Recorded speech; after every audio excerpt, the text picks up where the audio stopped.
This is really weird, right? This is a really weird thing.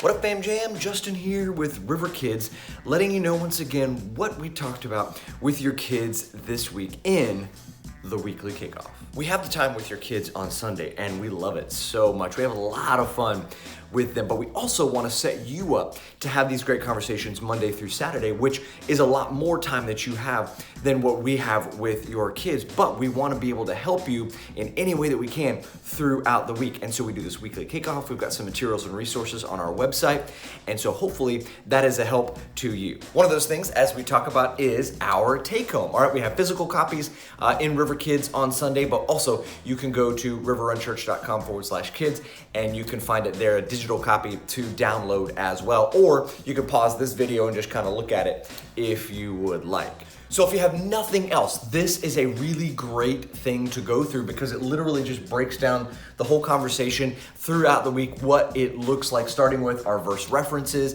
It's got our summary paragraph, and then it's got our bottom point or bottom line. This week we are looking at this group called the Philistines. Is that like a bunch of women called Phyllises all together, like Philistines?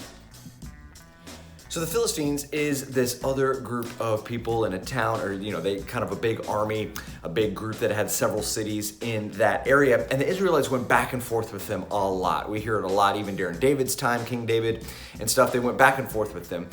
And the Israelites always did pretty well, but there was a moment where, in this particular case, in the book of 1 Samuel, what we were talking about today, where the Philistines defeated the Israelites and they actually captured the ark. So that's a big deal. This is the Ark of the Covenant. This is the presence where God dwells, right, with Israel. It's a big deal. So they take it back to kind of their main city, right? Because the Israelites were using it in a way that they really shouldn't have been. And so God kind of allows it to be captured. However, when it gets to that main city, there's some problems for the Philistines. They all get up the next day and they had placed it next to this statue of Dagon, who was one of their main gods, right? And they wake up in the next minute and he's fallen over. It's broken and he's fallen over, and it almost looks like he's bowing in front of the ark. Hey, did you see the statue was fallen over? What do you mean? It's like solid stone. I don't know. It's just fall over. Maybe the Hulk pushed it over. What's a Hulk?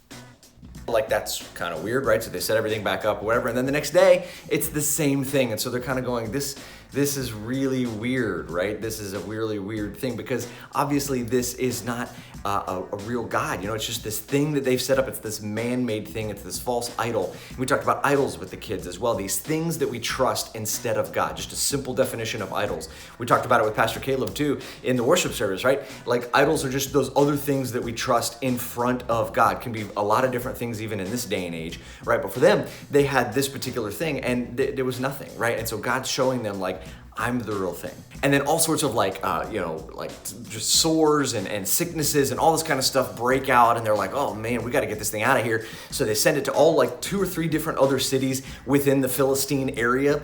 And every time it gets there, it breaks out and there's sickness and there's all this kind of stuff. And so they're like, we got to get this thing out of here. This is a real thing. This is serious. And so they literally just send it up, get put on this cart and send it back towards Israel. They don't even watch it go all the way because they're just get this thing out of here. And so it does eventually make it back to Israel, who's kind of hey, let's not do that again with the ark. But then it really, so they see how God is real in that moment. And of course the Philistines see how God is real in that moment. And that's what we were talking about with the kids, that God is real. God is real, and we see it in this great example. And then we see it again later in Kings, one that we've used before when we talk about this idea of God's reality, right? With Elijah and against the 450 prophets of Baal and the fire coming down from heaven and stuff like that. We see these examples all throughout Scripture where God shows up in a very real way, and not only shows the Israelites, his own people, but even shows other people whoa, this is serious. This is different than what I've seen before. And so because of that, we can trust that he is the one true God.